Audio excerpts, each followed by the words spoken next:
of the emergency alert system.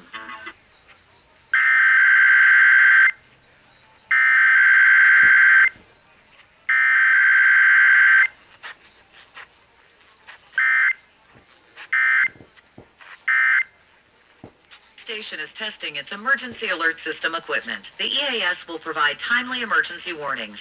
This station serves the Pittsburgh extended operational area. This concludes this emergency alert system test. We need to interrupt regular programming to activate the emergency alert system. Please stand by.